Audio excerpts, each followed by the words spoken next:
Bom dia, boa tarde, boa noite para você que está aí do outro lado assistindo o canal Papo de Historiador. Meu nome é Ayrton Munhoz e hoje nós viemos então contemplar o fechamento do nosso trabalho de 2020. O nosso comprometimento aqui no canal foi produzir conteúdo de qualidade, alicerçado no conhecimento empírico, no conhecimento acadêmico, propondo para ti reflexões, propostas de pensar a nossa realidade, assim como a preparação para os exames externos, os vestibulares e mesmo o próprio Enem. Nós lançamos no canal então o Maratona Enem, que hoje se encerra com o pré-prova de Ciências Humanas, Linguagens e Redação.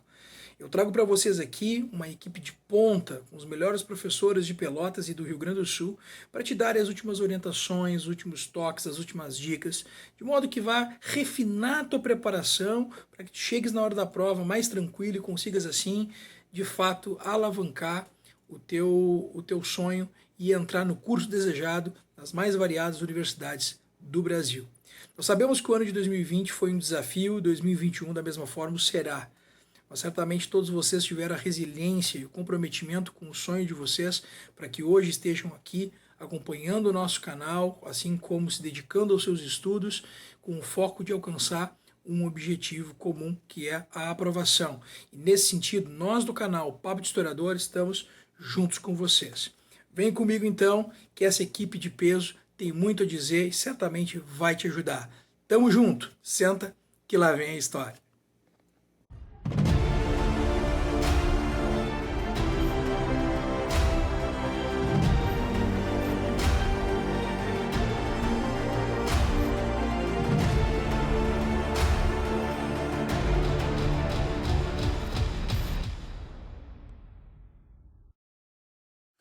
Salve, salve, galera! Aqui quem fala é o professor Kleber Damasceno de Geografia.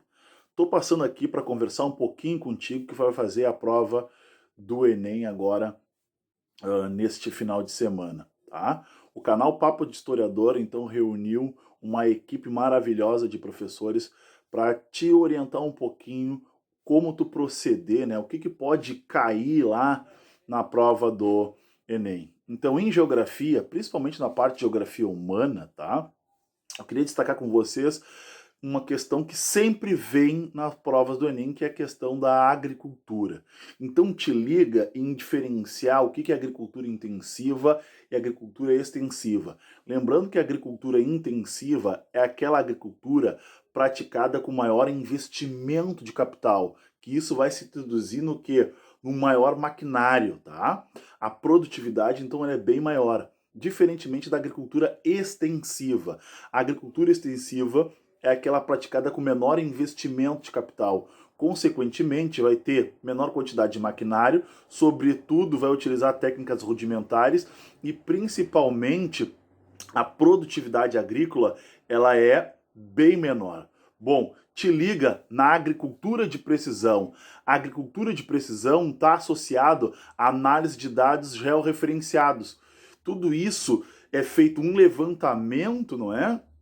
De todo o processo de produção para a atividade produtiva e isso vai dar melhores condições, não é, de como produzir. Então te liga na agricultura de precisão. Quando se fala em agricultura, também é importante destacar a expansão da fronteira agrícola, sobretudo associado à sojicultura. Quando se fala em expansão da fronteira agrícola, é importante destacar que eu também associo com os movimentos migratórios internos do Brasil, sobretudo as áreas de ocupação da região centro-oeste, parte da região norte do Brasil. E a expansão da fronteira agrícola, ela vai promover um processo forte de degradação ambiental do cerrado brasileiro. Então te liga, expansão da fronteira agrícola, tá? Expansão da sojicultura, impacto socioambiental, sobretudo do cerrado brasileiro, e isso, tá, vai gerar o que a gente chama de hotspot no Brasil, ou seja, a supressão, a ação antrópica, tá? Ela vai acabar promovendo a perda aí, sobretudo, desse bioma. Bom, falando um pouquinho de urbanização. A urbanização é um fenômeno que basicamente está associado a transferência, o deslocamento da população do campo para a cidade, ou seja, está associado com o êxodo rural. Então te liga na macrocefalia urbana, que é um fenômeno bastante comum nos países subdesenvolvidos, sobretudo, que é o crescimento desordenado das cidades, provocando um inchaço das cidades. Então as cidades crescem de maneira bastante intensa, só que a infraestrutura ela fica bastante comprometida, tá? Além da macrocefalia urbana, é importante destacar aí a gentrificação, que é um processo de aburguesamento, vamos dizer assim, de alguns espaços que foram revitalizados, recuperados, e aí passa a prevalecer uma determinada classe social que tem maior poder aquisitivo. Então, a população de menor renda começa a abandonar esses espaços. Então, te liga aí no termo gentrificação. Bom, outro elemento que a gente pode destacar aqui é a questão da terciarização da economia. Terciarização está associada ao setor terciário. Classicamente, a gente tem 3 setores, né? O setor primário, secundário, terciário, e até quem diga agora, nós temos o terciário superior ou quaternário. Mas a terciarização da economia se refere ao setor terciário, setor esse que envolve, sobretudo, as atividades ligadas ao comércio e à prestação de serviços. Então é o setor que mais cresce, sobretudo que mais absorve mão de obra. Então te liga, tá, na terciarização da economia. Não confundir com terceirização. Terceirização é quando uma empresa repassa para uma empresa terceira parte ou todo o processo produtivo, como forma o quê? Como forma de minimizar custos e aumentar a produtividade e, sobretudo, aumentar os seus lucros. Dá uma olhadinha também nas fases do capitalismo, né? Capitalismo comercial, capitalismo industrial, capitalismo financeiro, capitalismo informacional. Associa essas fases do capitalismo, sobretudo, com as correntes do pensamento econômico. Por exemplo, no capitalismo comercial, nós temos um processo em que o Estado intervém na economia para garantir a balança comercial favorável. Já no capitalismo industrial, sobretudo, eu vou ter o desenvolvimento do liberalismo clássico preconizado pelo Adam Smith e David Ricardo. Claro que com a crise de 1929, com o crash da Bolsa de Valores de Nova York, nós vamos ter o que, em 1933, o New Deal, um novo acordo, que nada mais é do que uma política de intervenção do Estado na economia, o keynesianismo, o welfare state, o estado de bem-estar social. Então, isso é importante salientar e acabar destacando.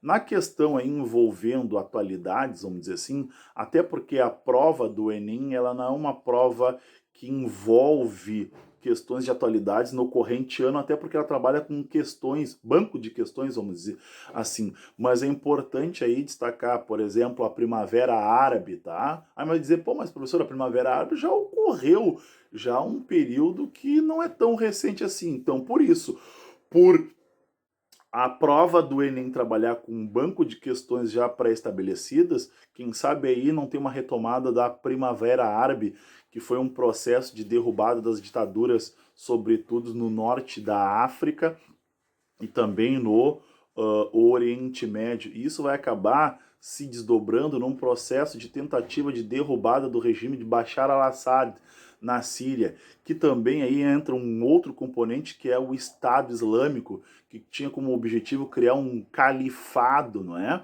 Que se estruturasse, sobretudo, nos territórios envolvendo a Síria e também o Iraque.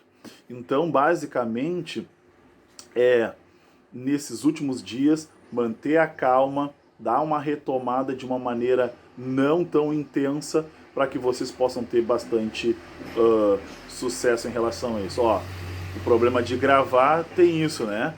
Tem a questão da poluição sonora. E falando em poluição sonora, é importante também destacar aí alguns impactos socioambientais, dar uma retomada em questão a esses impactos socioambientais, como, por exemplo, chuva ácida, ilhas de calor, tá? A poluição atmosférica, tudo isso é necessário acabar retomando, assim como as fontes de energia, tá? As renováveis e não renováveis. Então mantenha calma, tá? Nesses últimos dias que vai dar tudo certo. Então queria deixar um abraço para vocês aí e boa prova e um bom desempenho. Falou! Olá, eu me chamo Rani Letícia, sou professora de filosofia e eu tô aqui para dar algumas dicas para vocês de alguns assuntos que são bem relevantes e que podem aparecer na nossa prova no Enem, tá? Primeira dica que eu quero dar para vocês, eu acho que é uma coisa que de repente é bem simples e que a maioria das pessoas sabe, mas é sempre bom falar, né? Que eu tenho uma dica que ela é bem simplesinha, assim, bem óbvia. Quando vocês verem na prova de filosofia o nome de algum filósofo, que vai aparecer certamente em alguma das questões, tá? O que seria interessante que vocês fizessem? Que vocês colocassem o nome desse filósofo, assinalassem, marcassem com lápis e tentassem ali lembrar de todos os assuntos que vocês conseguem naquele momento a respeito dele. Tá? Isso vai ajudar vocês, na hora que vocês forem ler a questão, ficar mais claro o que está sendo pedido ali, sobre qual é o assunto que está sendo abordado, e principalmente já vai dar para vocês um direcionamento até mesmo da resposta que está sendo, digamos assim, esperada por vocês nesse momento da resolução. Tá? Então a primeira dica é essa. Em seguida eu quero falar com vocês de alguns conteúdos que são os que aparecem com mais frequência na prova de filosofia. Um deles é a questão sobre ética, tá? Ética e justiça. A gente está vivendo já um momento político, global, que esse assunto é de extrema relevância, assim. Então é bem possível que esse é um dos assuntos mais pedidos nas provas de filosofia, que ele normalmente que ele apareça de novo, que ele surja de novo, tá? Então o que é importante vocês lembrarem? Que tem uma diferença entre ética e moral, né? A ética ela se relaciona com a questão de digamos, uma ciência, né? Mas ela é uma parte da filosofia que se ocupa com os princípios universais que regem as ações, né? E desenvolvimento social. E que isso é bem diferente da moral, que a moral é relacionada com uma sociedade, com um povo, com determinado costume de determinada época, tá? Então a ética ela é mais ampla, porque ela quer, digamos assim, ser universal. A grande pretensão é essa, que várias pessoas sigam, digamos assim, determinados princípios. É interessante vocês lembrarem disso e também de alguns filósofos que trabalham disso, trabalham esse assunto com bastante relevância, tá? Eu sempre aposto no Kant, que ele vai aparecer com certeza nesse aspecto, porque ele é um dos caras que ele trabalha com a questão do imperativo categórico, né? Então, com essa coisa da retidão, da gente buscar uma lei universal, que a gente possa se dar essa lei, que ela possa ser aplicada, né, para todas as pessoas. Então, eu acho que o Kant é uma boa aposta. O Aristóteles também, porque ele tem toda a questão da mediania, né? Daquela coisa de a gente ter um meio termo para nossas ações, que a gente tem que ver que as nossas ações são sempre, elas têm que ser sempre na mediania. Então, dentro de ética, esse é um comportamento esperado. E até que a gente vai pensar nos gregos, né, dos antigos, tanto Sócrates, quanto Platão, quanto Aristóteles, os grandes pilares da filosofia grega, eles trazem, né, esses aspectos da ética com muita importância, né? O cidadão grego era um cidadão que tinha isso com muito vigor na sua formação, na formação do indivíduo, porque disso decorriam várias coisas, a questão da política, a questão da vida da sociedade, a questão das virtudes, né, que é uma ética da virtude, que é uma questão que é relevante, o Aristóteles fala nisso, né, o Platão não deixa de falar, mas não dessa forma, né, porque ele também tem aquela coisa de a gente está atrelado à verdade, esse mundo das ideias, enfim, desse busca pelo conhecimento, a gente sair da ignorância, e isso também é um tipo de comportamento ético, assim como Sócrates que falava do conhece-te a ti mesmo, ou seja, a gente tem que conhecer as nossas falhas, digamos, as nossas qualidades para a gente estar inserido em sociedade, e esse conhece-te a ti mesmo também tem a ver com a gente reconhecer a própria ignorância. Isso é um comportamento ético também. E então apostarei minhas fichas no Aristóteles, no Kant, no Nietzsche, que é o cara que vai justamente fazer um contraponto a tudo que a gente entende como questão de valores sociais, né? Que a gente tem uma grande carga da questão da ética que está envolvida em valores cristãos, que é onde o Nietzsche, que é o filósofo do martelo, vai lá e dá umas marteladas, ele vem tentar ruir esses valores, porque ele diz que esses valores não são na verdade, verdadeiros, são criações, são convenções humanas, e se são convenções, alguém em algum momento estabeleceu que isso deveria ser considerado certo, correto. Por quê? Então, aí vem toda a crítica que ele faz à religião cristã e esses valores, né? Então, ele quer formar um novo homem, que é o Oberstmann, que é esse homem que está para além dessa moral, tá bem?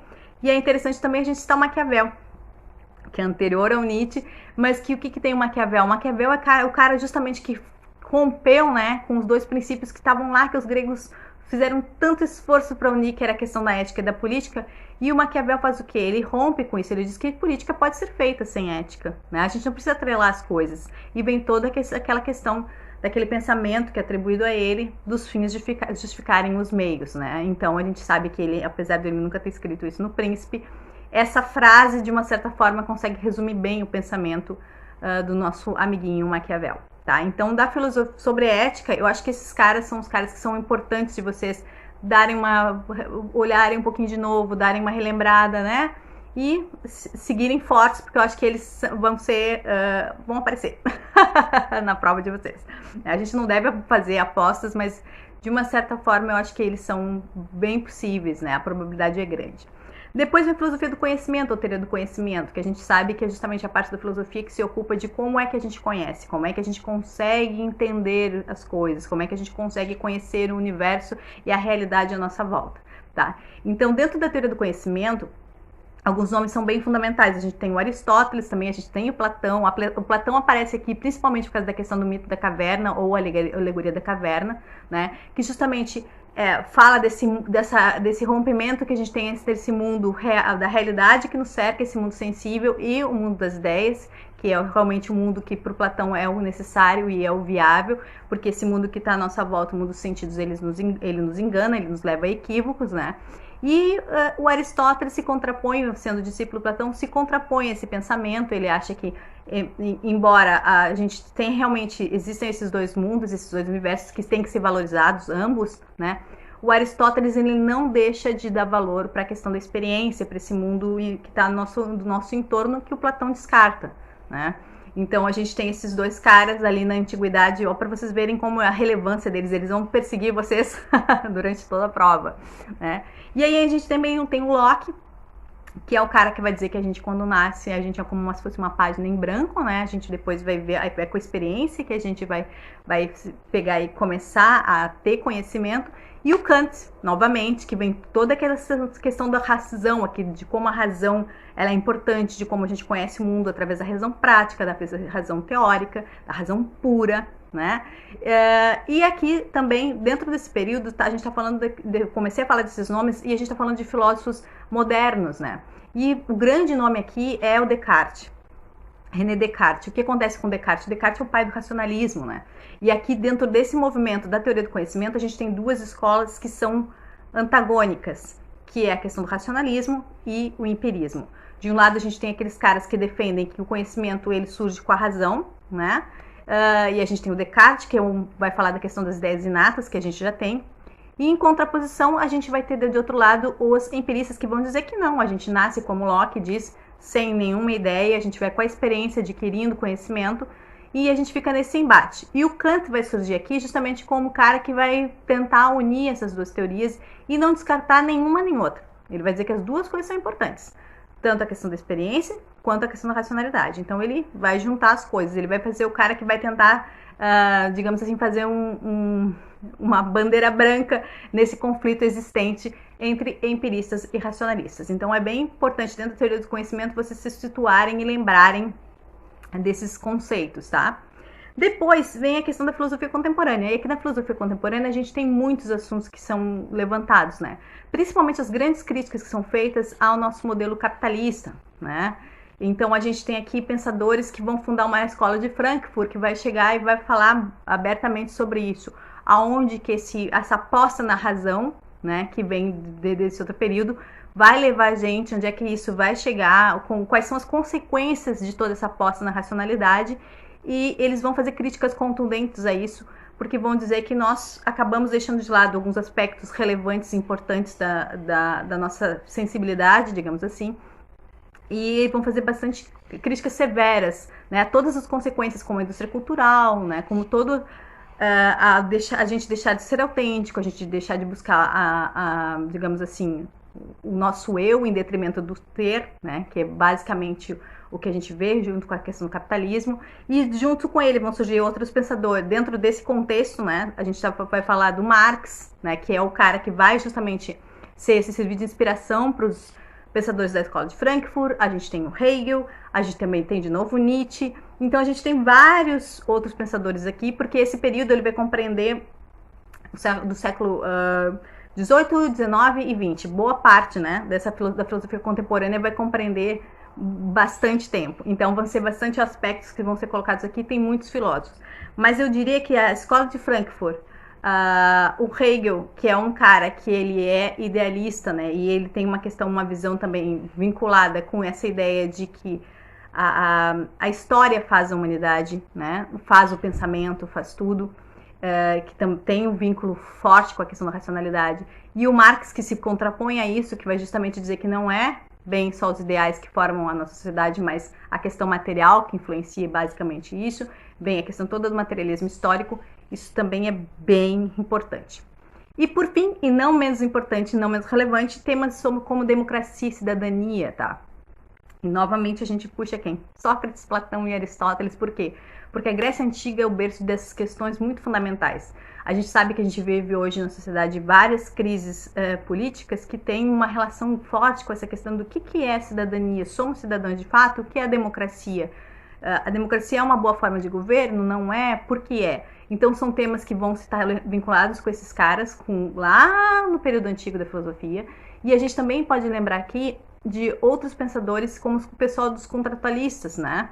O que acontece aqui? A gente também tem lá o Hobbes, o Rousseau, a gente tem o Locke, que são os caras que vão justamente dizer que a gente precisa de um Estado forte, a gente precisa de um Estado para reger a sociedade, para orientar a sociedade de uma melhor forma, porque para o Hobbes, por exemplo, o homem é o lobo do homem, então a gente vai ter um probleminha aí. O Rousseau vai dizer que não, que a gente é um bom selvagem, a sociedade corrompe o homem, mas então tem que ter um governo para tentar fazer o meio de campo ali e verificar esses problemas que a gente tem em relação uns aos outros, né? O Locke também vai dizer que a gente precisa de um Estado, ele é um liberal, mas ele vê que o Estado precisa também orientar os indivíduos, os cidadãos, né? Então a gente tem toda essa questão da cidadania, da democracia e da cidadania, que envolvem nomes desde a Antiguidade Clássica até esses caras aqui da filosofia moderna, tá bem? Então é isso, meus queridos. Eu acho que tentei falar o mais rápido possível para vocês dessas dicas desses pensadores, porque eu acho que se vocês se lembrarem dos pensadores, quando vocês vão se lembrar do contexto deles, que é óbvio, né? E nunca esquecer que filosofia não se faz sem história, né? Que é uma outra disciplina extremamente importante, e que a filosofia permeia a história, né? Então as coisas estão ali atreladas. Se vocês estão tendo um bom estudo de história, vocês vão ter um bom estudo de filosofia, assim como se vocês tiverem um bom estudo de filosofia, vocês também vão ter um bom estudo de história. No mais boa sorte, tudo de bom para todo mundo e fé que vai dar certo, tá bem? Beijo grande para vocês e até a próxima. Prazer estar aqui com vocês no canal do Ayrton. Vamos lá então. É muito comum, é recorrente, que seja no cursinho ou mesmo na escola, o pessoal venha sempre perguntar: professor, tem uma orientação, uma dica que tu possa nos passar, uma estratégia para que a gente tenha um melhor desempenho na prova de Ciências Humanas? Eu sempre digo que a prova do Enem é uma prova bem diferente das provas tradicionais de vestibulares que a gente está costumeiramente voltado a fazer. Isso porque a prova do Enem ela tem como característica marcante textos muitas vezes longos, gráficos, charges e imagens, que são o foco dos itens que vão ser apresentados. Na prova de Ciências Humanas, 45 itens, divididos entre História, Geografia, Filosofia e Sociologia. Muitas vezes os conteúdos estão integrados, todos eles, em um mesmo item.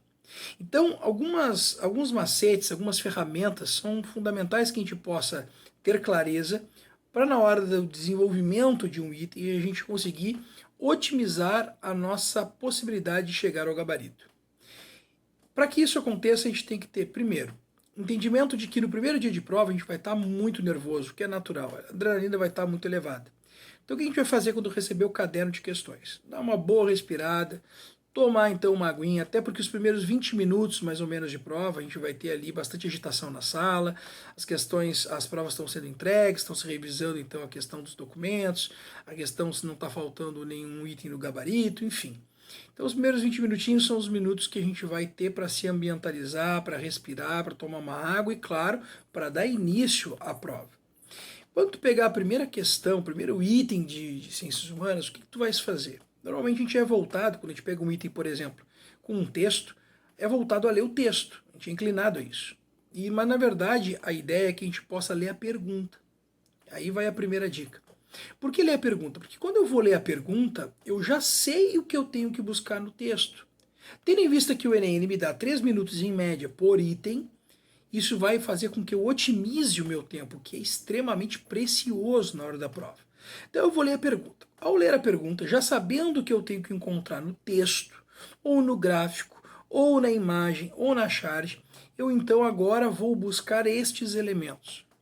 Ao longo da leitura do texto, eu sempre aconselho que vocês fiquem com a caneta em mãos e que vocês vão circulando aquelas palavras-chave que vão se repetindo ou que muitas vezes representam a ideia central do texto. Para isso, tu vai contar diretamente com a tua capacidade de leitura e interpretação. Feito isso, vocês antes de voltar à pergunta, vocês vão olhar então a referência do texto. Por quê? Porque muitas vezes a fonte daquela imagem, daquela charge, daquele texto, ela vai te trazer informações importantes que vão conseguir te auxiliar na hora de excluir os distratores e chegar ao gabarito. Então tu vai ver a referência do texto. Feito isso, vai ler a pergunta de novo e agora tu vai para as alternativas. As alternativas, como eu falei, são 4 distratores e um gabarito. A diferença entre o gabarito e os distratores, muitas vezes, são pontos. Às vezes, afirmativas, de contraposição, um sim, um não. Outras vezes, é apenas uma questão de conjugação verbal. Então, muitas vezes é um detalhe que vocês vão ter que perceber que vai distinguir o gabarito do distrator. Qual é sempre a orientação que eu dou? E aí a dica número 2. Depois de seguir esse roteiro, pergunta, texto, fonte, pergunta e alternativas, vocês vão tentar encontrar nas alternativas as palavras-chave que vocês destacaram no texto. Se não literalmente, a ideia que o texto está trazendo nessas alternativas. É óbvio que para isso tu vai contar com a tua leitura e interpretação, tu já fez anteriormente, e claro, com o teu conhecimento, com as aulas que tu assistiu, com os conteúdos que tu leu, com os exercícios que tu fez, com as habilidades e competências que tu maturou ao longo de todo o ano de estudo.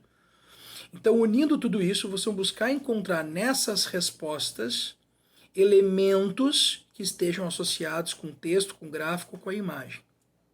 Dessa forma, certamente vocês vão otimizar a possibilidade de vocês conseguirem o gabarito da questão. Agora, pensando em termos de conteúdo, eu destacaria para vocês, em termos de conteúdo, pensando na história, né, que está um componente dentro da área de ciências humanas. Lembrando que em ciências humanas a gente tem a geografia, tem a sociologia, tem a filosofia, e que não raramente, por vezes, a gente tem itens que trazem todos esses campos juntos, porque afinal é uma prova de ciências humanas, não é uma prova de história, geografia, sociologia e filosofia integradas, mas sim uma prova que pensa coletivamente os campos. Então, é muito possível que vocês, por exemplo, quando vocês pegarem uma questão, um item que explore o campo historiográfico, ele possa provocar vocês a pensar o Brasil. A gente sabe que, percentualmente, a história do Brasil tem muito mais incidência do que a própria história geral na prova do Enem. Sendo assim, um dos tópicos em História do Brasil que dialoga com sociologia, que dialoga com geografia, que dialoga com filosofia é a Era Vargas. A Era Vargas, vamos lembrar, é aquele período, aquele ato que vai de 1930, quando da dita Revolução de 30, golpe de Estado provocado por Getúlio, liderado por ele, e o outubro de 1945, quando Getúlio, que chega ao poder por um golpe, marcando uma trajetória de autoritarismo, é derrubado por um mesmo golpe. Nós temos 3 etapas em que esse ato chamado Era Vargas se divide. Primeiro, período provisório. Segundo, constitucional. Terceiro, e por fim, o Estado Novo. O período provisório vai de 1930 a 34. Esse período é marcado por um movimento que já foi explorado na prova do Enem, que é a Revolução Constitucionalista de 1932.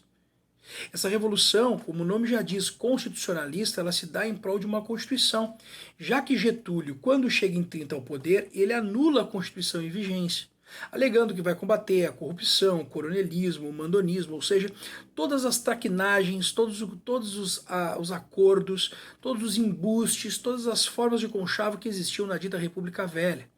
Mas a prática é que Getúlio vai chegar ao poder, vai suspender a Constituição, 30 passa, 31 chega, 32 adentra e a Constituição ainda não foi feita. Getúlio governa por decretos-leis. Ele é acusado pelos paulistas, ressentidos por serem derrubados do poder em 1930, lembrando que quem governava o Brasil era o Washington Luiz e que o seu sucessor seria Júlio Prestes, um paulista, que foi impedido devido à ascensão do Getúlio. Então, ressentidos pelas questões políticas daquele contexto, eles vão articular um movimento que busca respaldo em outros estados brasileiros, defendendo a bandeira da constitucionalidade. Queremos uma Constituição. Essa revolução, que basicamente foi uma guerra civil, dividiu o Brasil em dois. Aqueles que apoiariam o governo federal e aqueles que apoiariam o estado de São Paulo. Alguns elementos são importantes que a gente chama atenção aqui. Primeiro, que os paulistas se valeram de todo um ufanismo e de toda uma série de elementos regionais para emblematicamente instigarem o heroísmo e a coragem do seu povo na luta em prol da Constituição, na luta contra o governo federal. Uma dessas imagens foi a célebre imagem do bandeirante, que apareceu em charges, em bandeiras, em pichações de rua, sempre fazendo referência à força histórica do desbravamento promovido pelos paulistas como grandes construtores do Brasil. Agora, também é importante dizer que se destacou um símbolo muito comum nos cartazes que foram multiplamente desenvolvidos ao longo desse contexto de conflito, que é a sigla MMDC, Miraguaia, Martins, Drauzio Camargo. 4 indivíduos que acabaram morrendo apastelados no conflito dos revoltosos contra as forças federais e que se tornaram quase que mártires, em defesa de um Brasil libertário e constitucional. Esses dois aspectos estão diretamente relacionados à Revolução Constitucionalista, que obviamente é vencida pelo governo federal. Os paulistas não conseguiram de fato o que buscavam, que é, defendendo a Constituição, derrubar Getúlio do poder. Ele vai debelar o movimento. E é verdade, vai convocar uma Assembleia Nacional Constituinte que em 33 é reunida e em 34 então entrega uma nova Carta Magna ao Brasil. Iniciamos o período constitucional. O que sobre o período constitucional eu chamaria a atenção de vocês? Lembrem que a Constituição de 1934 é uma Constituição de base liberal. Ela é uma Constituição que, por exemplo, inova, revoluciona, por que não dizer, ao incluir o direito de voto feminino. Ela vai também revolucionar porque ela vai criar justiça eleitoral no mesmo ano. No ano de 32, perdão. Se cria justiça eleitoral que vai passar agora a tutelar essa nova Constituição. Se determina o voto secreto e não mais aberto como nós tínhamos. Agora, um ponto aqui importante que a gente leve em consideração pensando na sociologia. Ainda que as mulheres pudessem votar, elas não eram obrigadas. E como havia na sociedade brasileira, como ainda hoje, mas à época um tanto quanto mais intenso, um grande patriarcalismo, um grande machismo que estabelecia as relações familiares, as mulheres muitas vezes com direito de votar, só votavam se os seus companheiros, seus maridos, seus pais permitissem. Existe um limitador de caráter sociocultural, que era o limitador familiar de gênero.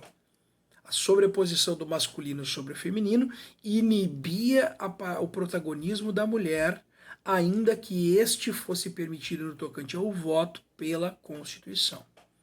Então é importante salientar que a Constituição avança, mas temos uma grande força conservadora de uma tradição sexista que tenta sim refrear esse avanço possibilitado pela Constituição, que é o protagonismo da mulher em desejar e participar e promover a escolha política ao seu país. Chegamos então finalmente ao Estado Novo, e sobre esse eu destacaria para vocês 2 aspectos. Primeiro, o caráter autoritário que se conclui em Getúlio Vargas. Ele que começou a vida política em 30, como líder nacional a partir de um golpe de Estado, finalmente agora se consolida como um ditador. suspende a Constituição, justificando esse processo em nome da defesa do Brasil contra uma ameaça comunista. É lançado em 1935 o famoso Plano Cohen, hoje sabido, um suposto plano de ação comunista que nunca existiu, que deveria então tomar o poder no Brasil, aliado às melhores práticas do Cominform soviético, ou seja, a orientação comunista internacional determinaria as ações a serem tomadas no Brasil. Esse documento serviu como uma luva a um Getúlio que desejava manter-se no poder, mas que pela Constituição de 1934 não poderia porque reeleição não era permitida.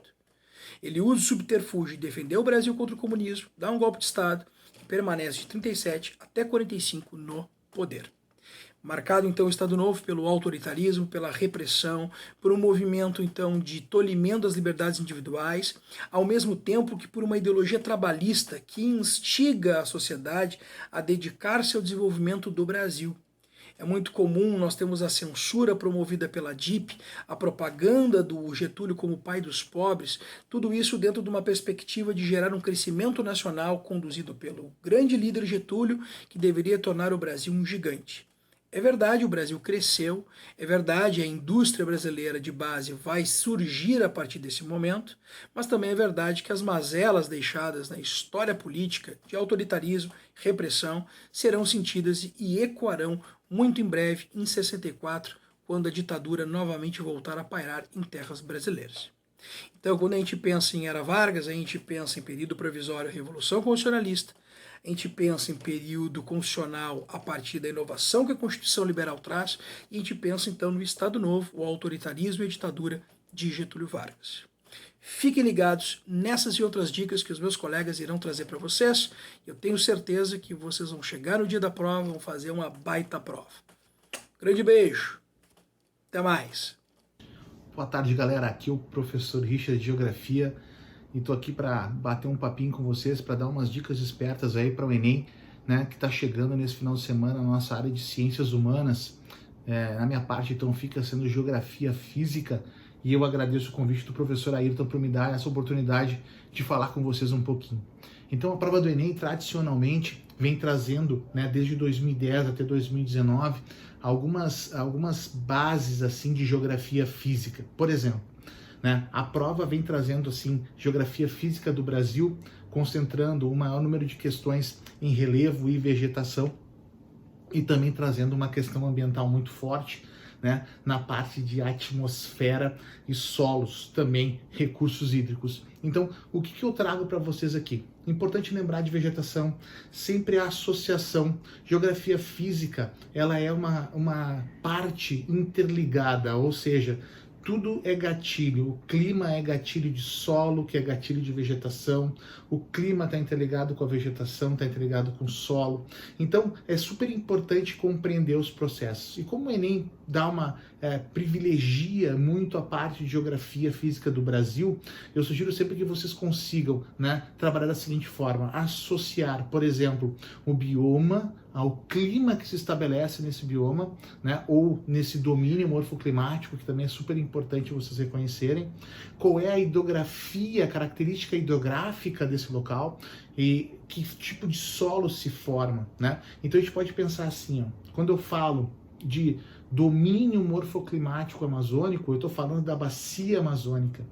Quando eu falo de bacia amazônica, eu falo de um solo umerífero, um solo profundo, porém com pouca capacidade produtiva.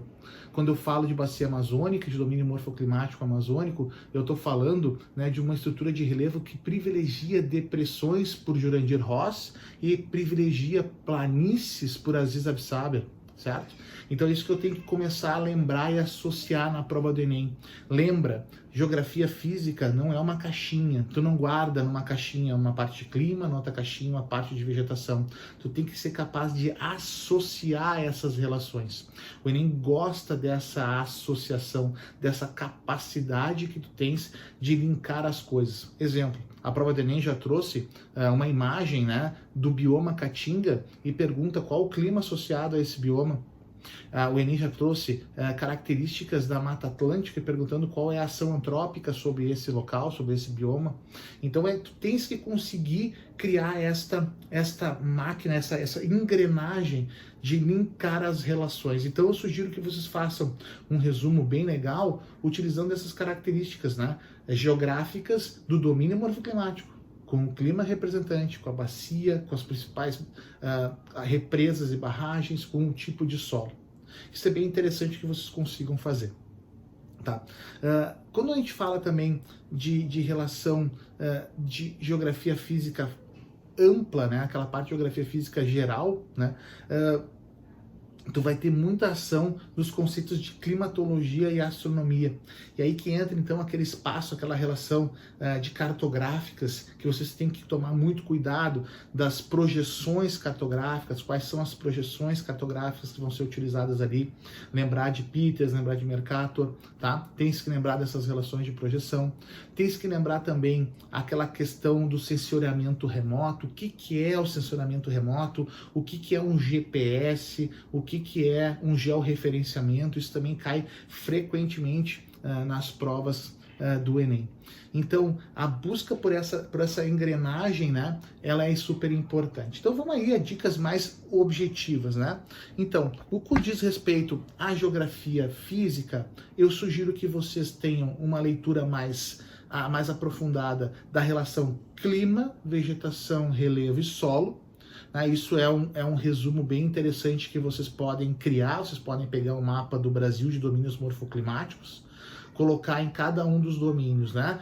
Qual é o bioma, qual é a hidrografia, qual é a vegetação, qual é o tipo de solo, qual é o relevo predominante e qual é a ação antrópica mais comum nesse local. Esse resumo vai ajudar vocês a ter uma visão geral do processo, o que ajuda bastante na hora de interpretar os textos que vêm nas questões do Enem. Essa é a minha sugestão para essa parte mais básica da geografia física. Quando a gente fala de cartografia, vocês têm sempre que saber a relação das orientações, pontos cardeais, colaterais, subcolaterais. Talvez não venham na prova de forma direta, mas vão estar sempre associadas às outras relações que vocês têm que saber. Então, saber norte, sul, leste, oeste, né? E saber as suas nomenclaturas não usuais, como norte, boreal, setentrional, sul, austral, meridional, leste, oriental, nascente, oeste, ocidental, poente. Isso é importante porque essa nomenclatura não usual, ela vem, né, ou no contexto da questão, ou no comando da questão, ou nas próprias alternativas. É interessante também compreender esse processo. Partindo daí, é importante reconhecer o planeta com seus hemisférios, norte, sul, leste, oeste, saber se posicionar nesses hemisférios, compreender esses movimentos de latitude e longitude, que também talvez não venha direta, mas venha indiretamente nas questões. E eu sugiro então que dê uma leitura mais aprofundada, mais completa em sensoriamentos remotos, né? O que é uma aerofotogrametria, o que é o GPS, como é que funciona, como é que é o georreferenciamento. Essas questões são bastante comuns na prova do Enem. São questões que podem colaborar, né, para que a gente consiga chegar nessa boa nota na prova de ciências humanas, tá? Agora, quando a gente fala de geografia física geral, né, nós temos que dar um cuidado mais aprofundado a clima. Então vocês deem uma olhadinha bem em clima, nos conceitos climáticos de temperatura, né, dos elementos, né, temperatura, pressão atmosférica, certo? Elementos que são importantes na hora de realizar a prova. E dos fatores como latitude, como altitude, como continentalidade, maritimidade. Então, como é que a temperatura vai variar? Como é que o elemento varia, né, pelo fator e como é que isso vai se representar no planeta? Lembrar também da distribuição climática mundial, né, aquelas relações de climas mais predominantes em baixas, médias e altas latitudes, né, o que se repete. Lembrar, né, bastante também da relação de conseguir visualizar o ponto na superfície e saber que tipo climático estamos falando. Lembrar das questões da preservação ambiental, que esses locais sofrem, né, de ação antrópica e quais são os impactos sobre eles. Aí fica as minhas dicas, eu acho que eu colaboro dessa forma com vocês. Eu torço que vocês alcancem todos os objetivos de vocês, que vocês consigam uma boa nota e uma aprovação naquela faculdade, naquele curso que vocês desejam, e me coloco sempre à disposição para ajudá-los. Tá? Um grande abraço, um grande beijo e até a próxima. Oi pessoal, tudo bem? Professora Cássia, professora de língua portuguesa. A convite do meu querido amigo, professor Ayrton, eu venho então aqui conversar um pouquinho com vocês sobre a prova de linguagens do Enem. Alguns pontos são muito importantes que vocês vão encontrar sim na prova, são conteúdos que são bem recorrentes. São eles: variação linguística, funções de linguagem, tecnologia da informação e comunicação e tipos e gêneros textuais. Existem alguns outros conteúdos que vão aparecendo, sim, por exemplo, ambiguidade, polissemia, questão de significação de palavras de maneira geral. Mas esses conteúdos que estão lá nas competências e habilidades, eles são muito recorrentes. Se a gente pegar um apanhado das últimas provas, dos últimos processos, nós vamos ver que eles sempre aparecem lá. Então, começando por variação linguística, é importante vocês darem atenção. A língua, ela deve funcionar como um elemento suficiente de comunicação. Então, nós temos a língua padrão, o formal, e nós temos os usos coloquiais. No dia a dia, a gente usa uma linguagem mais tranquila, né, com menos monitoramento. Então, os usos de expressões que são mais informais são recorrentes. Além disso, a gente vai considerar que existem mudanças, variações de acordo com a região, por exemplo, de acordo com a situação do falante, de acordo com o interlocutor. Dependendo, né, da pessoa a quem eu me dirijo, eu vou utilizar um maior ou um menor monitoramento. Então, esses aspectos são aspectos que são considerados como variações ou fatores sociolinguísticos, fatores sociais de uso da língua. Quando a gente pensa, por exemplo, numa variação que vai acontecer em relação às regiões, nós temos a chamada variação diatópica. Dia através de, né? O topos vai ser lugar, então a gente vai considerar diatópica essas variações de acordo com a região. Quando eu penso em variação de acordo com o tempo, é diacrônica. Então a língua, ela não é estática, ela vai se modificando, ela é viva, ela é dinâmica, e quem manda são os falantes. Quando eu penso numa variação que vai ser social, eu vou considerar a diastrática. Eu não posso esquecer que, de acordo com uma situação de possibilidade de escolarização, né, do meio em que a pessoa vive, enfim, isso vai interferir na sua forma de falar. Nós temos também a diafásica, que vai ser de acordo com a situação que eu já mencionava para vocês antes. Então, se eu tiver numa situação de emprego, de entrevista de emprego, haverá um maior nível de monitoramento. Agora, em casa, com os meus amigos, de uma forma mais, né, despreocupada, eu vou utilizar, então, alguns registros como um pra, a gente e outras situações, às vezes até palavrões, né? Por que não? Quando eu penso na diferença entre fala e escrita, nós teremos a variação chamada de diamésica. Então, a língua falada, ela vai ser mais espontânea. Então, é natural que nós tenhamos alguns usos mais informais. Já a língua escrita, porque eu tenho tempo de ler, de analisar, de observar ali se precisa fazer uma reformulação, essa costuma ser mais exigente.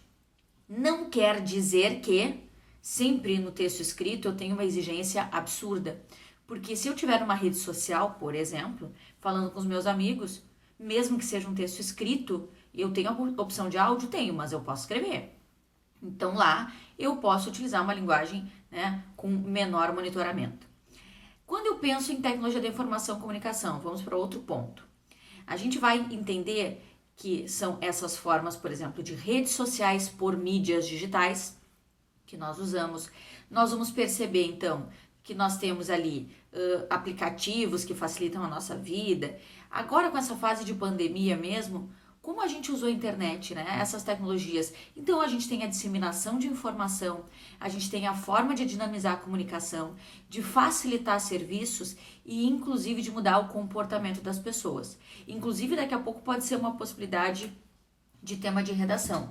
Ah, mas já caiu lá aquela dos algoritmos, mas pode-se trabalhar com a questão de comportamento, de outras formas como a tecnologia pode influenciar no dia a dia das pessoas.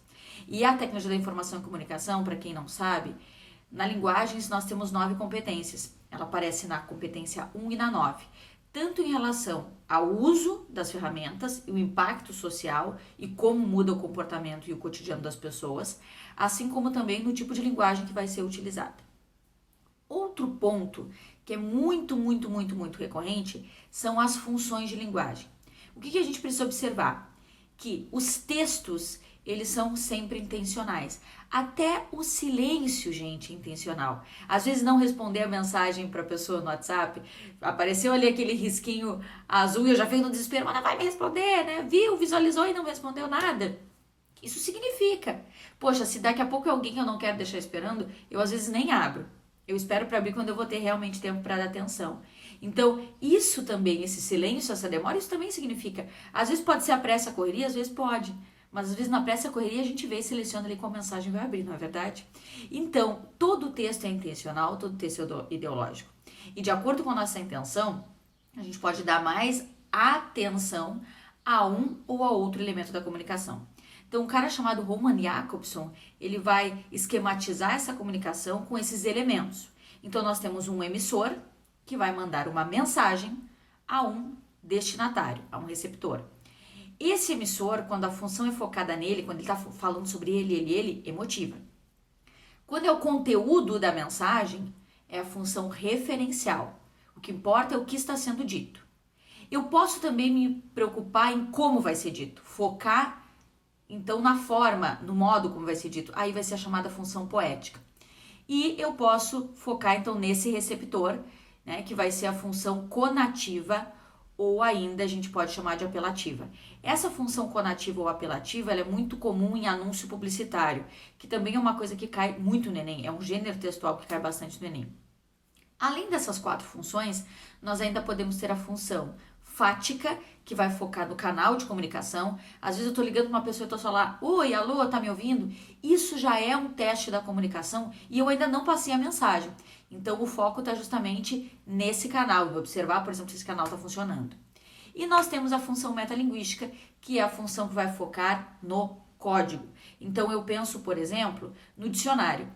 Tem uma palavra da língua portuguesa que eu desconheço, eu vou lá no dicionário e a própria língua portuguesa vai me dizer o que significa. Tá? Ou eu tenho daqui a pouco uma crônica que fala sobre a crônica, eu tenho um poema que fala sobre o poema, isso é função metalinguística. Outro ponto, então, sobre o qual eu falava, e aí a gente entra no nosso 4º ponto, tipos e gêneros textuais. O que são os tipos? O tipo é a estrutura. Então lá o narrativo, o descritivo, o dissertativo, que é expositivo ou argumentativo, vocês fazem uma redação que é dissertativa ou argumentativa, e também o instrucional, que também pode ser chamado de injuntivo. Isso é tipo, é a estrutura. O gênero textual é o texto em si. É aquele texto que vai ser usado com função sociocomunicativa. É o texto que a gente usa de maneira geral. Então, por exemplo, se eu pego lá conta de telefone, se eu pego uma receita médica, um atestado médico, uma habilitação, uma CNH, isso tudo é texto. Um conto, um poema, uma letra de música, uma charge, uma tirinha. Então, gênero é o texto em si que tem essa função social, que vai ser utilizada então no nosso dia a dia. Quando a gente pensa então em gêneros, eu vou identificar que nos gêneros existem tipos, né? Então, por exemplo, um conto é prioritariamente um gênero que vai ter o tipo narrativo. Mas lá nesse conto, eu posso ter um trecho de argumentação? Posso. Ele é prioritariamente narrativo, mas ele pode apresentar um aspecto lá, um determinado trecho, um determinado parágrafo que está argumentando, em que uma personagem, por exemplo, está tentando, né, convencer outra de alguma coisa. Quando eu penso no anúncio publicitário, ele é prioritariamente argumentativo, porque normalmente ele vai nos induzir a comprar alguma coisa, aderir a um serviço ou mudar um comportamento. O anúncio publicitário, ele pode ser esses anúncios institucionais, né? E ele pode ser comercial. Então, quando a gente pensa agora nessa época do coronavírus, lave as mãos, use máscara, né? Evite aglomerações. Como é que se passa? A gente tem ali todas essas questões dos protocolos, e aí a gente vai entrar num caráter que é informativo também. Então, ele é prioritariamente argumentativo, mas ele pode ter um quesito informativo, e a gente então vai encontrar ali instruções ou mudança de comportamento, orientações da população. Mas daqui a pouco eu tenho lá a Coca-Cola querendo vender, beba Coca-Cola, a gente vai encontrar então um anúncio comercial, e essa questão dos verbos no imperativo também são muito recorrentes, né? Compre, beba, né? Adquira já o seu, ligue, use máscara. Então o uso dos verbos no modo imperativo, que é o modo da ordem ou do pedido, também se fazem bastante, o uso se faz bastante recorrente. Então, como gerais, assim, eu tinha essas dicas para vocês, né? Espero que vocês tenham um excelente processo de Enem. A gente sabe que foi um ano bem atípico para todo mundo teve de se reorganizar, enfim, mas vamos lá, né? Essa corrida, ela tá aí, a gente vai vencer, vai chegar, vai concluir essa etapa aí, se Deus quiser, com muito êxito. Então foi um prazer imenso ter esse momento com vocês, poder falar um pouquinho da prova de linguagens, né? Poder dar algumas dicas, tentar auxiliar vocês, dar um norte, né? Sobre o que pode cair. Lembrando que a gramática, ela aparece, sim, mas ela aparece mais contextualizada e aparece muitas vezes dentro dessa expectativa de variação linguística, né? Dentro do uso, comparando a linguagem formal à informal. Mas nós temos aí uma prova que é bastante interpretativa, então leiam com atenção. Uma dica que eu sempre dou para os meus alunos é para dar uma olhada primeiro no enunciado, porque a gente às vezes lê o texto e daqui a pouco lê o enunciado e não tinha prestado atenção naquilo que o texto deveria, né, sobre qual aspecto o texto deveria ser analisado. Então dá uma olhada no enunciado, ver o que eles realmente estão pedindo. Às vezes nem precisa ler o texto também, ou só um aspecto específico, aí vocês conseguem otimizar esse tempo, né? Então ficam aí como dicas. Mais uma vez, muito obrigada pela atenção de vocês, obrigada, querido Ayrton, por esse momento, por possibilitar que eu pudesse participar aqui então com outros colegas também tão queridos que vão dar outras dicas, e que todos vocês tenham uma excelente prova de Enem e um ótimo 2021. Grande beijo, foi um prazer, até mais. E aí pessoal, tudo bem? Eu sou Duda Ferreira, sou professor de inglês e estou a convite do professor Ayrton, do Papo de Historiador, para falar com vocês a respeito da prova de inglês no Enem. Então, pessoal, diferente das outras provas, a prova de inglês não é uma prova conteudista, ok? Ela é uma prova de leitura e interpretação, ou seja, as respostas já estão todas ali dadas. São 5 questões, ok? Que podem ser 5 textos diferentes. E o que são esses textos? Ok, eles podem ser uma música, pode ser uma poesia, podem vir também charge, texto jornalístico, texto publicitário, ok, às vezes só uma imagem. Então, prestar bem atenção, ficar bem focado, né, no textinho para fazer a prova. Uma dica importantíssima é, antes de mergulhar no texto, lê o enunciado. Lê o enunciado e lê as alternativas. Muitas vezes a resposta para o próprio texto, a resposta para a questão em si está no enunciado. Tu vai ler o enunciado e ele já vai evocar o que tu conhece daquele assunto, ele já vai evocar sobre o que tu tem que prestar atenção no texto, né? O que eu tenho que ler, já vai, se for necessário tu ir para o texto, tu já vai ler o texto com mais atenção, sabendo o que prestar atenção nele depois de ler o enunciado. Os enunciados do Enem geralmente têm uma baita explicação, uma contextualização que ajudam pra caramba na hora da gente resolver a questão. No enunciado, principalmente nas alternativas, presta atenção nos verbos, ok? O texto fala sobre, por exemplo, no texto a intenção do autor é explicar, narrar, contrapor, contradizer, julgar. Isso já vai te dar uma dica do que está no texto, do que tu tem que procurar no texto também. Os verbos são importantíssimos no texto. As imagens do texto também, elas evocam sempre o nosso intertexto, né? O que a gente conhece de mundo, do que a gente sabe acerca daquele assunto. A imagem é sempre importante, a imagem te diz muito, as expressões dos personagens, às vezes a figura, às vezes uma metáfora que é invocada na imagem também. Dá uma olhadinha, sempre presta muita atenção na imagem, ok? O título, ok? O título também é super importante, o título muitas vezes te entrega, como em alguns textos, algumas provas passadas, o título já te dá a resposta da prova, já te dá a resposta da solução ali da questão também, sem precisar mergulhar no texto. O título já te entrega, então presta atenção no título. Quando tu for ler o texto, precisei ir para o texto, tem que ler o texto todo. Então, palavras que se repetem, elas são importantíssimas, elas também já ajudaram em muitas questões a resolver a questão. Uma palavra que se repete demasiadamente, né? É a chave da resposta. As cognatas, mas toma cuidado com as falsas cognatas. O que é isso? Falso cognato. Alguns professores gostam de chamar de amigos e falsos amigos, né? Cognatas são aquelas palavras, cognatas são aquelas palavrinhas que são semelhantes em português e em inglês, certo? Por exemplo, uma cognata, car, carro, car, né, seria uma cognata, mas isso é um exemplinho. Então, palavras que são parecidas, mas tomar muito cuidado com as falsas cognatas, que são aquelas palavras que parecem, mas não é. Por exemplo, actually, né, ou actual. Actually, o cara pensa assim, actually é atualmente. Não. Actually é na verdade, de fato, né, e actual é o verdadeiro, e não na atual, né. Atual seria nowadays, né? Actually seria nowadays e actual, e atual seria the current. Então vamos se ligar nos falsos cognatos, tá certo? O que mais eu posso falar para vocês, pessoal? Faz a prova com calma, faz a prova com concentração, não deixa ela para fazer por último, para fazer apressado. São 5 questõezinhas que não podem ser erradas, porque elas são relativamente fáceis, as respostas estão ali. É só tu procurar com calma, com atenção, não fazendo a correria, que tu acerta, tá certo? Então, meus amigos, uma boa prova, concentração, ok? E é isso. See you on the other side. Bye, bye.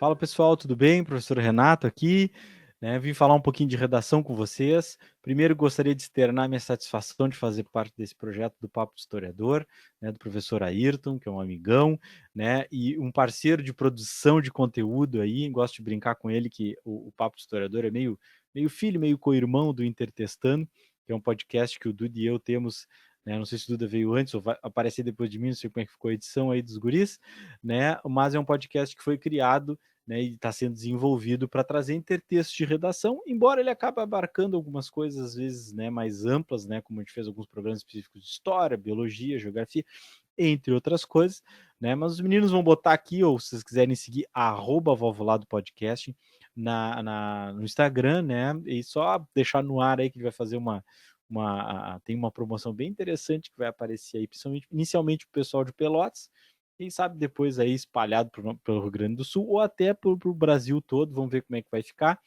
né? Mas queria chamar a atenção para acabar o jabá, o Intertestando número 3, né, que se chama A Redação do Enem, que o Dudu e aí o Ayrton participou um pouquinho desse programa também, que, né, nós convidamos o professor Marcelo Duarte, que tem aí um vasto conhecimento, né, e experiência de correção de Enem, né? Então ele tirou bastante dúvida que a gente né, que nós temos sobre como é feito, como deve ser feito, quais são as principais virtudes, principais erros, né, desses candidatos aí. Então acho que é interessante vocês darem uma ouvidinha lá.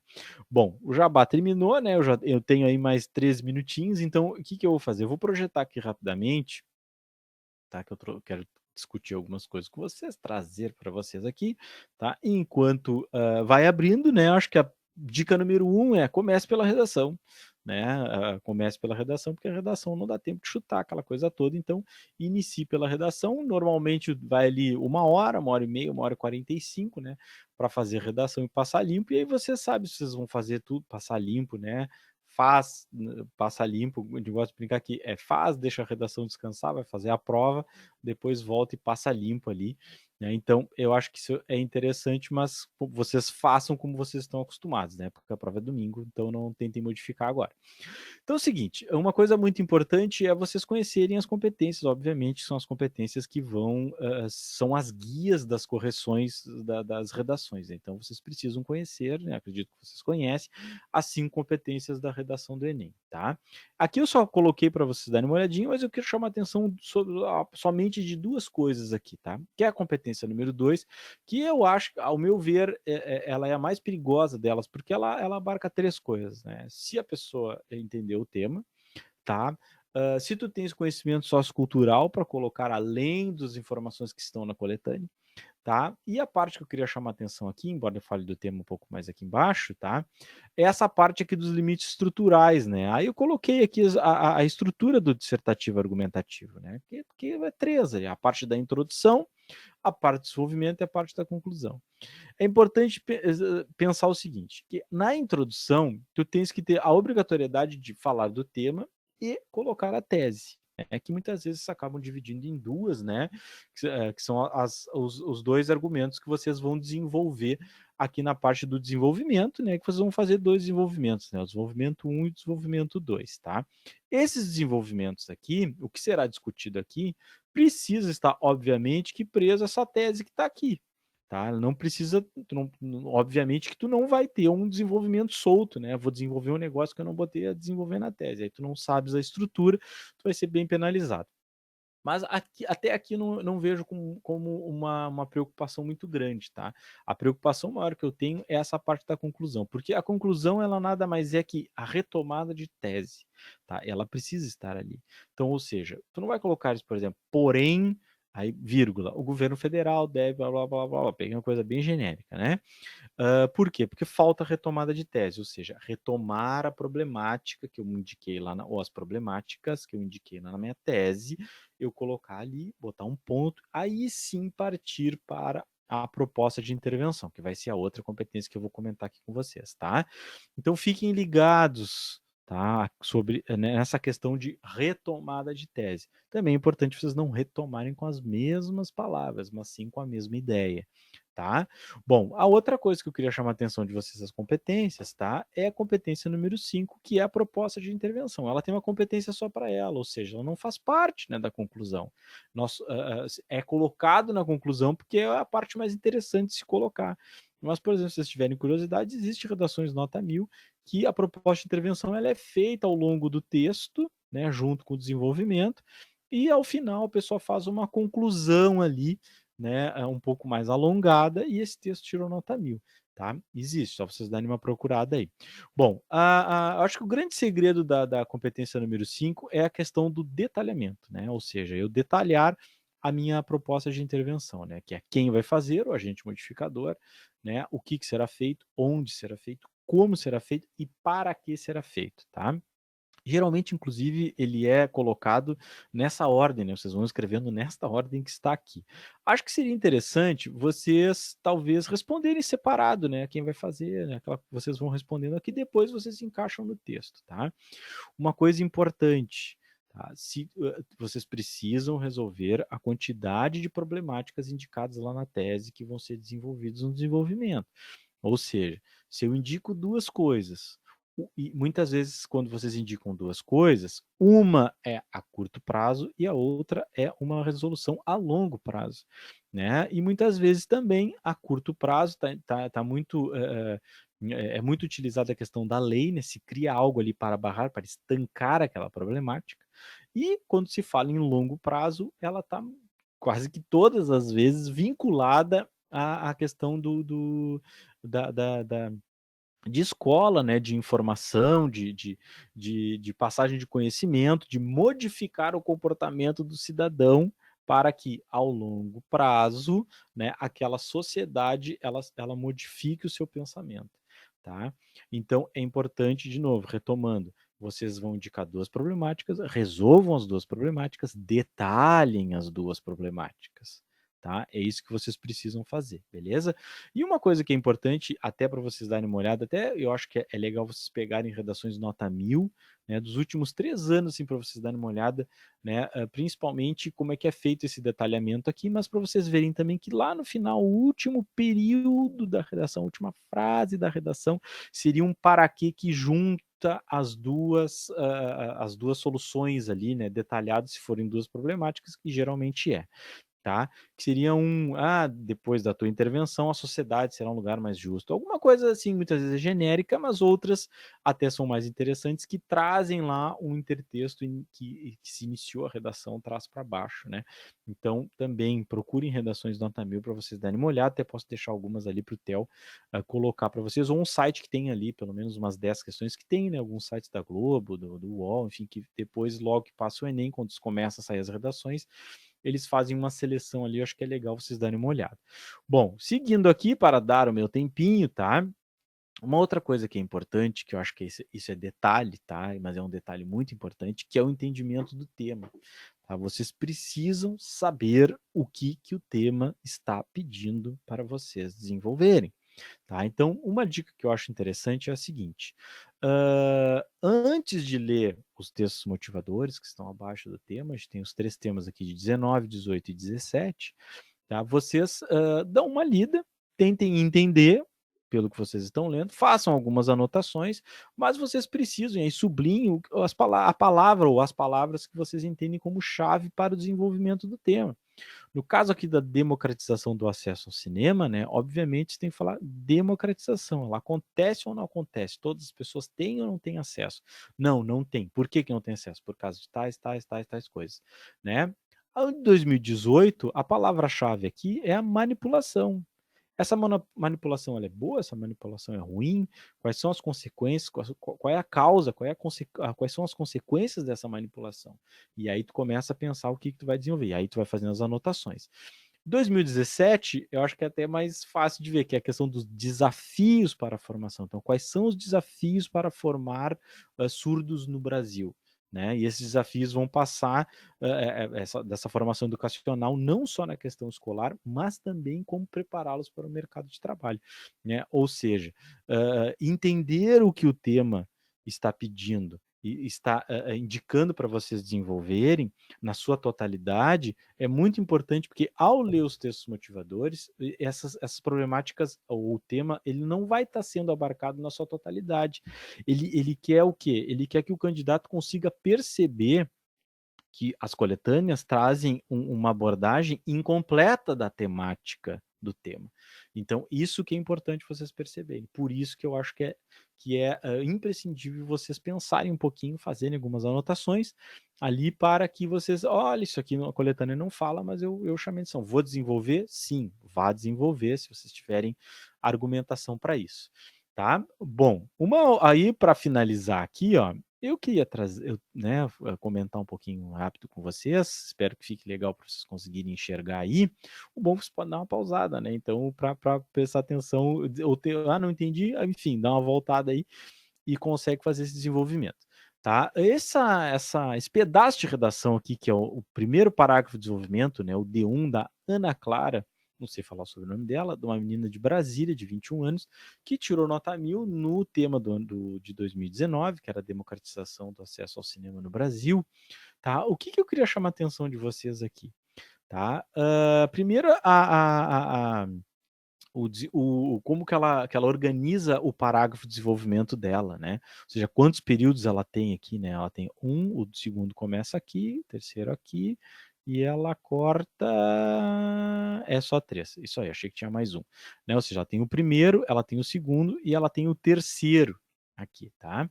Então vejam também as conexões, que é muito importante vocês terem uma retomada, ó, essa dinâmica que retoma aqui.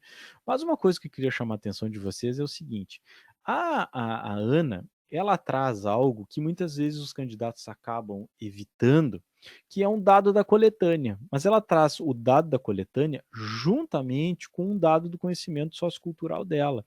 Ou seja, o que ela está demonstrando aqui para o corretor, né, ou para pelo menos os dois, aqui no caso, como ela tirou 1000, passou por 3 corretores, né, mas ela está demonstrando que ela tem conhecimento sociocultural e que ela tem a capacidade de relacionar esse conhecimento sociocultural com um dado colocado na coletânea para ela interpretar e utilizar isso.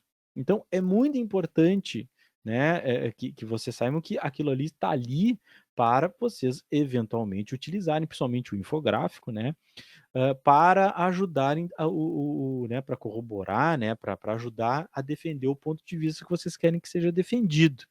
Tá? Ou seja, ela traz essa questão aqui, ó, dessa visão, a abordar primeiramente que as cidades brasileiras foram construídas sob um viés elitista e segregacionista, de modo que os centros culturais estão, em sua maioria, restritos ao espaço ocupado pelos detentores do poder econômico.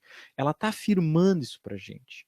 Né? No momento que ela afirma isso para a gente, ela vai ter que desenvolver aqui essa afirmação para que eu, enquanto corretor, enxergue essa afirmação como verdadeira.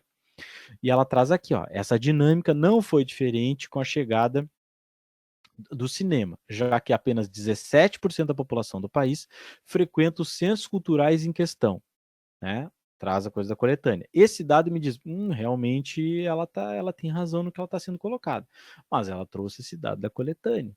E aí ela coloca, né, algo que é o a mais, que é isso que a banca quer, quando se pensa numa redação que atinge uma nota mais alta, né?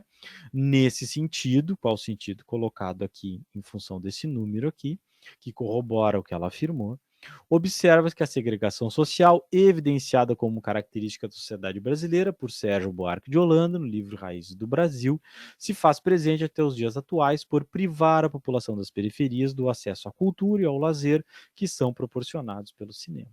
Então, quando a gente termina de ler, a gente chega à conclusão que a afirmação da Ana está correta, né? Mas vejam como é que ela usa o dado da coletânea e o conhecimento sociocultural dela para transformar a afirmação dela em algo possível.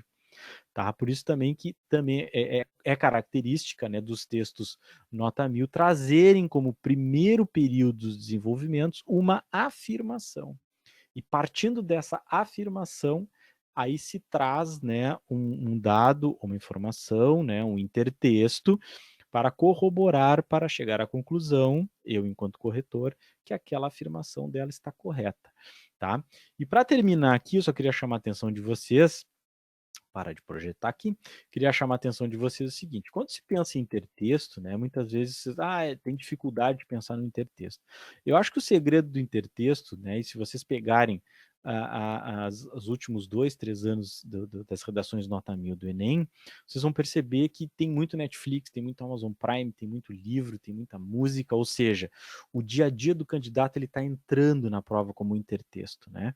Então, eu acho que isso é importante vocês perceberem essa modificação, e até no podcast lá sobre a redação do Enem, o Marcelo, eu fiz essa pergunta para ele, nós desenvolvemos essa conversa, né, porque muitas vezes aquele Kant, aquele Bauman, né, aquele Aristóteles, enfim, Platão, ele está ali como um intertexto genérico, né, e fica bem visível para o corretor que o candidato acabou não lendo aquilo ali, mas ele acabou decorando, então ele utiliza, né, só que às vezes o intertexto Netflix de uma série que a pessoa gostou, a pessoa se identificou e ela consegue desenvolver melhor a ideia, né, acaba trazendo mais credibilidade, além de facilidade, né, porque uma série que a gente tem assistido, por exemplo, uma temporada, 2 ou 3, né, a quantidade de temas ali desenvolvidos é muito grande, né?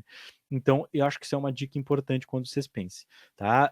Pensar em razão de intertexto. Bom, eu vou ter que discutir isso, eu já vi uma série, falo alguma coisa, e aí traço para o seu dia, faço as anotações, para depois conseguir fazer desenvolvimento, passei o meu minutinho, queria desejar para vocês uma ótima sorte, uma ótima prova, né? Vai ser um pouco diferente em função de tudo que a gente está vivendo, né? Mas calma, respira, desenvolve o texto, e acho que uma coisa importante como última olhada aí, pega umas redaçõezinhas nota 1000, olha como é que é desenvolvido, né, aquele pedacinho ali que eu mostrei para vocês perceberem que não é difícil fazer daquele tipo e vocês conseguem, com o conhecimento que vocês têm adquirido, né, muitas vezes através do prazer de vocês assistirem ou lerem um livro, né, assistir uma série, um filme, né, para enriquecer o texto de vocês.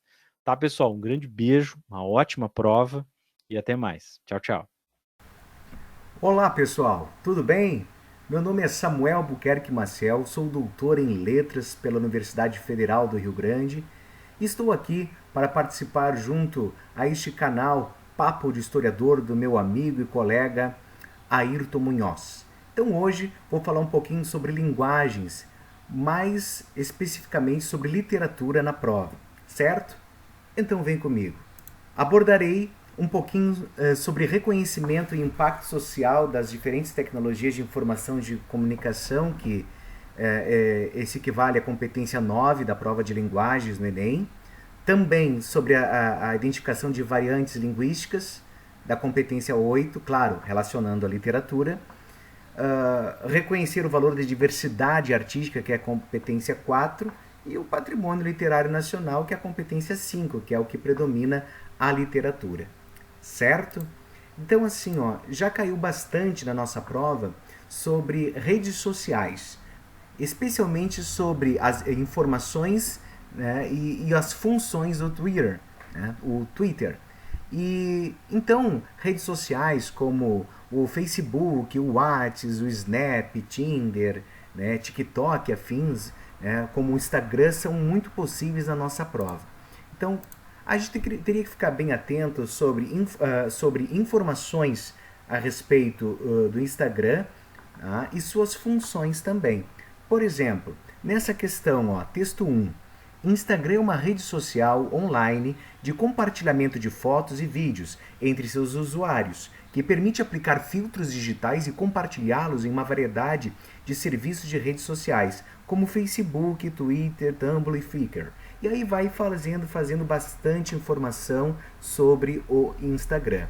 Já no texto 2 dicas de Instagram para criar conteúdos. Como é que se cria conteúdos? É dicas. Até reparem que o primeiro texto ele é mais informativo e o segundo texto ele é mais argumentativo. Aí vem o enunciado da questão. Da comparação entre os textos, depreende-se que o texto 2 constitui uma orientação no modo de usar o Instagram, dirigindo-se diretamente aos leitores. E o texto 2, tipo assim, ó, pessoal, não importa o texto 2, ele só quer saber o texto 1. Então, na maior parte das vezes, a grande dica é anotar a primeira palavra ou a primeira expressão que abre cada opção, pois ela já vai direcionar o gabarito correto. Reparem aí, ó, nas expressões que estão na sequência, ó. A, adverte. B, ensina. C, informa. D, procura. E, apresenta. Se a gente observou que o texto é meramente informativo, texto 1, reparem o gabarito que a alternativa C informa sobre as características do aplicativo, dando ênfase à variedade dos serviços dessa rede social. Então, essa é a grande dica. Observar a primeira palavra ou a primeira expressão que vai dar a orientação para a resposta. Campeão de sucesso, né? Campeão de sucesso é o TikTok.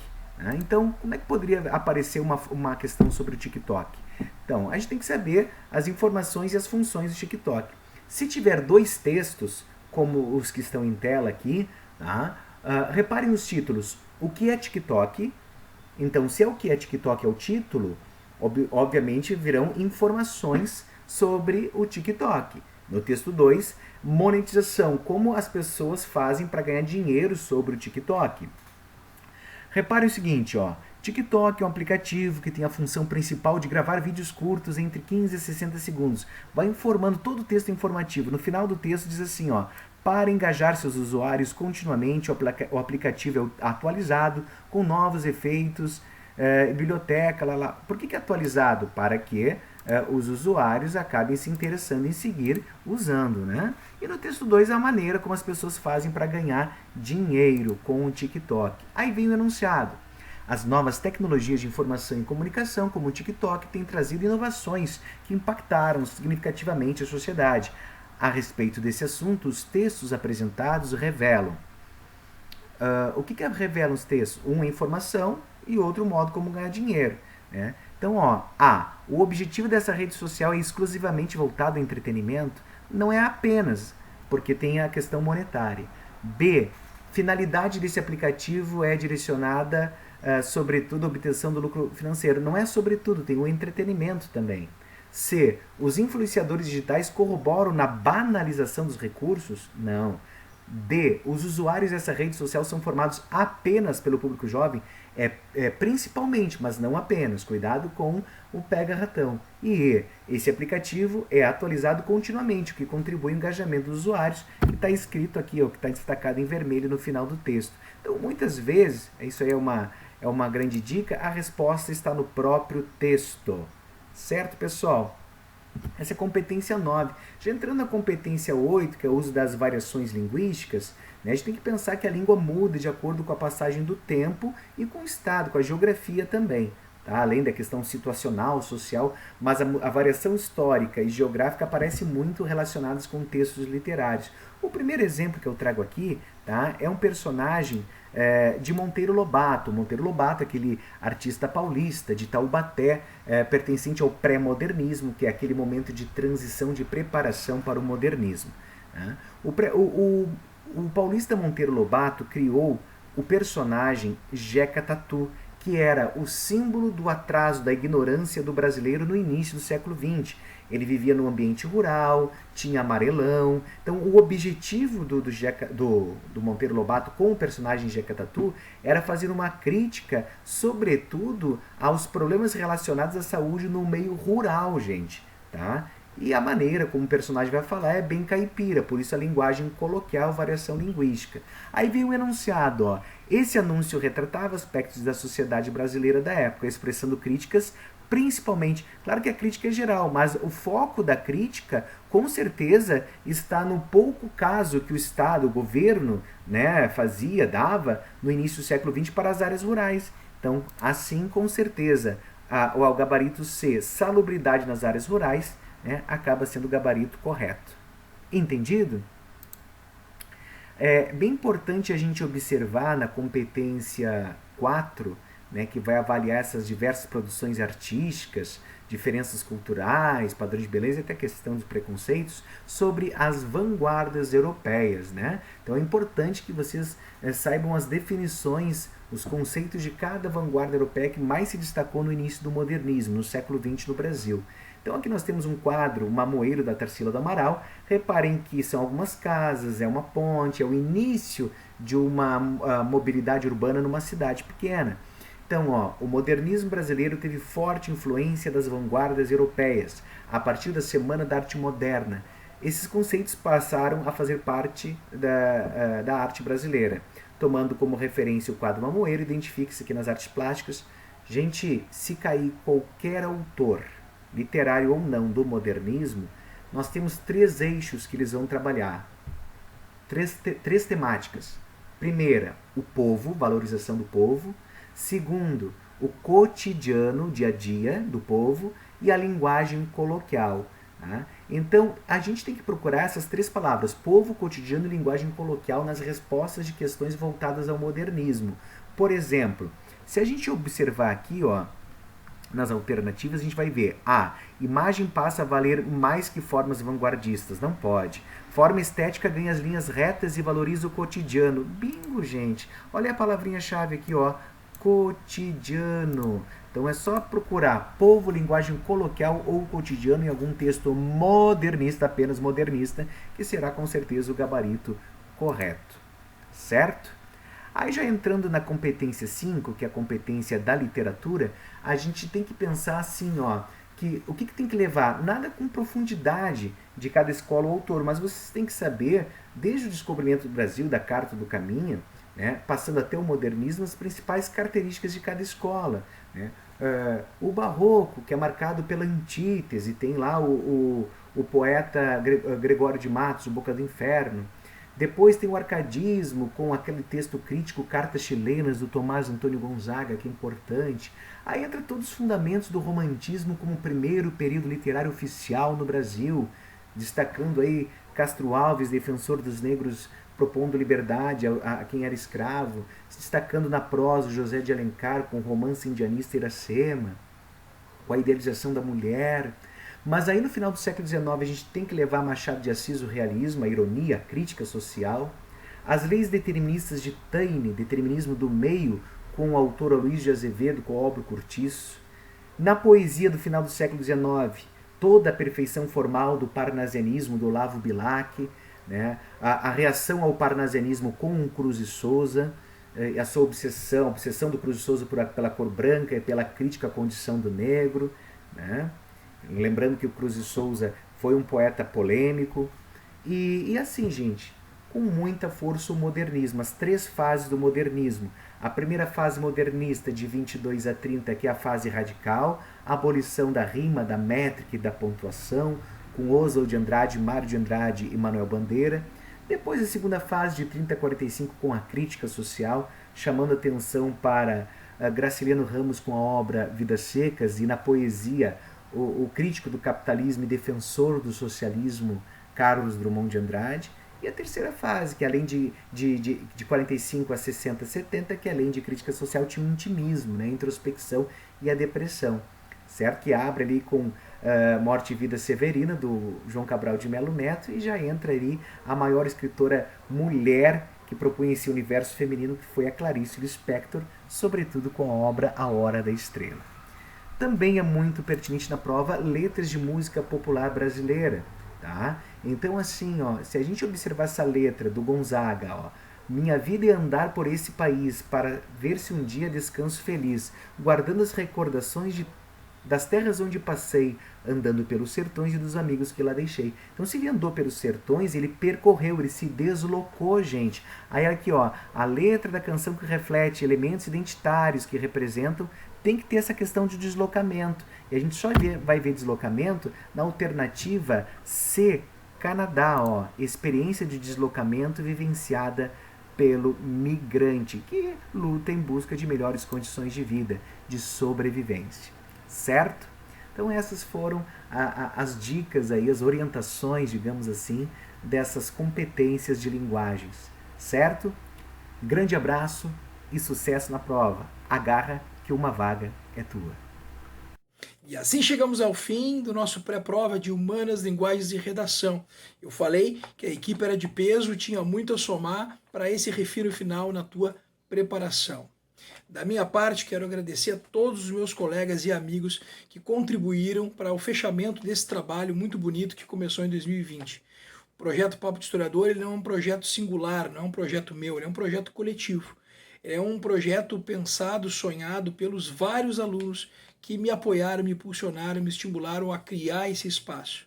Ao Theo, ao Gustavo, que são os meus amigos que editam e ajudam também na produção do material que eu trago para vocês.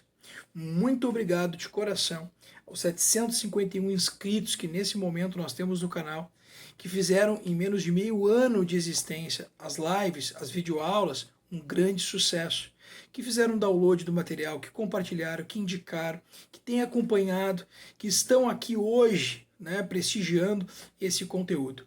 A todos os meus alunos e ex-alunos das mais variadas escolas e cursos preparatórios, eu só tenho a agradecer pela fidelidade de vocês e espero de coração ter contribuído com todos, trazendo tanto o conteúdo de história quanto aos colegas das mais variadas áreas que aqui estiveram hoje. O meu muito obrigado e o meu desejo mais sincero de sucesso a todos vocês. Com certeza, os feedbacks, comentários e todo o respaldo que nós tivemos ao longo do ano servirão para que a gente possa, mais motivado, trazer um conteúdo em novos formatos, com mais qualidade, para atender as expectativas de vocês. Nós temos lives agendadas, a gente tem materiais que vão ser produzidos. O ano de 2021 certamente será um ano de grande mudança e assim se espera. Um ano de renovação, um ano de transformação e, por que não, um ano de grande revolução. Se você gosta do conteúdo de história, se você gosta de conteúdo de ciências humanas, isso porque você vai fazer uma prova, isso porque você simplesmente quer se informar acerca do mundo que habita, então curte, se inscreva, deixa o like, compartilha, indica para o seu amigo, para o seu colega, porque tem muita novidade legal vindo por aí. Um grande beijo e um forte abraço a todos. Tamo junto. Até mais e uma boa prova. Tchau, tchau.